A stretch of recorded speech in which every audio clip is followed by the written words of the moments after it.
Mr. Heck is recognized for 5 minutes. Thank you, Mr. Chair. With your permission, I'd like to yield my time to the ranking minority member. Without objection. Thank you very much, Mr. Chairman.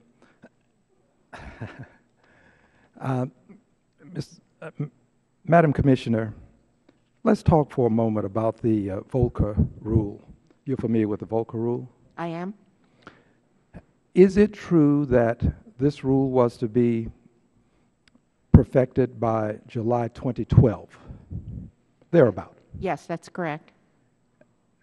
And I think it's safe to say that we have exceeded July 2012.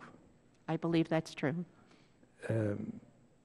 We're approaching 2013 July. The Volcker Rule was to be implemented around the same time as the Jobs Act. Is that a fair statement? I believe that's true.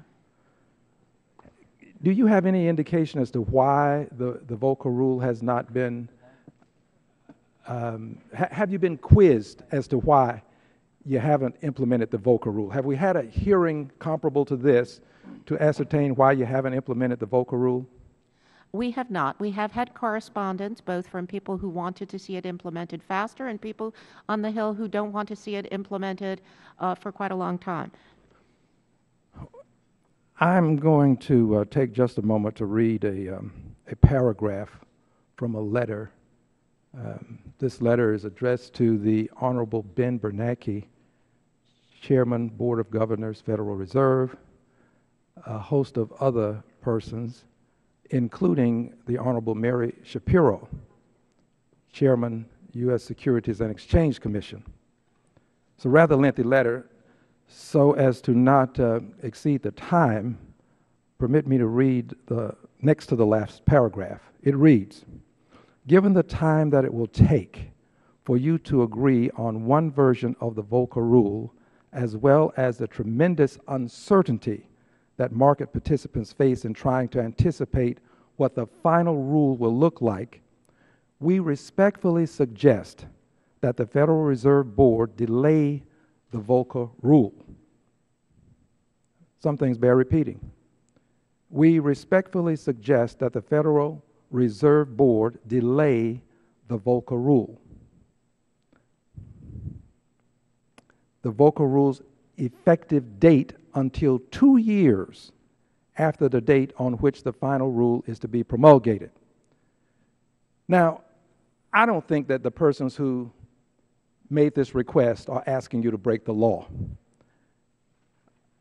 Listening to some of the comments today, I might conclude that some people think that what you have done has been a breach of the law because you have exceeded the 90-day window that Congress accorded you.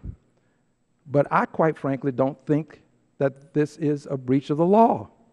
And I certainly don't think that the persons who codified this letter and sent this letter to the Honorable Mary Shapiro and the Honorable Ben Bernanke, among others, I don't think that these persons broke the law, and I'm going to stand up for them today because I have great respect for both of these persons who asked that you delay what was mandated by Congress. That's the way I read this letter. That you delay what was mandated by Congress. And I find that this letter has been signed by two people that I highly respect. And they are both friends of mine. I only introduce it because I want to make the point, I think it has to be made, that you're doing the best that you can under the circumstances existing. And that you're not doing this with malice aforethought, and that this is not the first time that we have exceeded a timeline that has been accorded you. That in fact Congress will ask that you take your time and make sure you get it right, which is not an unreasonable thing for Congress to ask. So, Mr. Chairman, I ask unanimous consent that I be allowed to place in the record this letter from my very good friend, the Honorable Spencer Bacchus, and my very good friend, the Honorable Jeb Henseling. Mr. Bacchus as chair, Mr. Hensling as vice chair. Oh, if I may. Of course. Mr. Chairman. All right. Without objection, it'll be entered into the record, and I ask unanimous consent to also be entered into the record that the Volcker Rule did not have an implementation deadline of 90 days as Section 2 of the Jobs Act. Without objection, both are ordered.